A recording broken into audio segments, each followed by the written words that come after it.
Yo, timu yangu ndepi mukida se chauya futi ka zviri kupisa na skimbo hapana kupisa zvese timu yangu but ndinoda kuti tiprenyeke ndokumbira mungo subscribe chete ine zvekupisa futi azvimbokuchamba saka nyaya iripo pane nyaya yekuti zvoni tazongona kanga video kana jumana nako so pa Facebook ka Enzo Esha achitonge asangana na mudiwa muroid oba verengerwa jumba remari mana ona kuseza vanhu mana Twitch why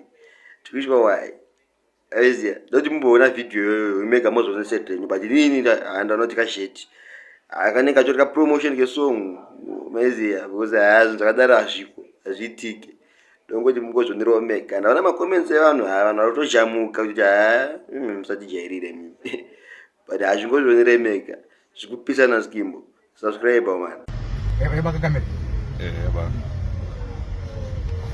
kanda mari pa stage ndio kamera agora Enzo udaze mira hapo mira mzee batani ndio batani ndiye kanda mari pa stage binga macho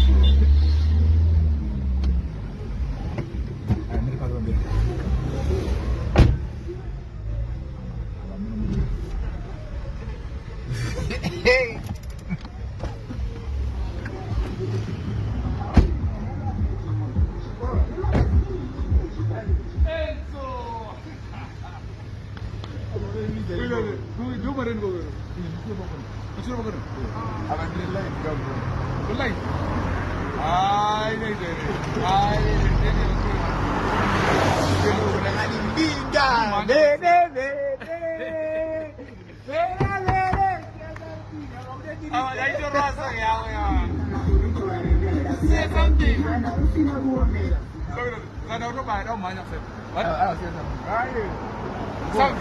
Gome kana mari bastage ya. Gome kana mari. Ah, italaki urbalai.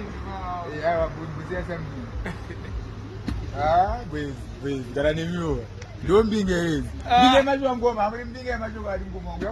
Yakuno. Alright. Aiwa. Alright. Oh. Ibomba langu. Mene. Ya tazuana marefio, akaga dereva. Kai bongo.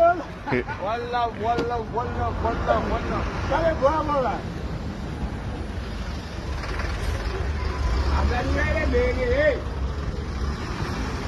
Kadalo wane. Ai. Kadalo wane. Ade mawana. Ya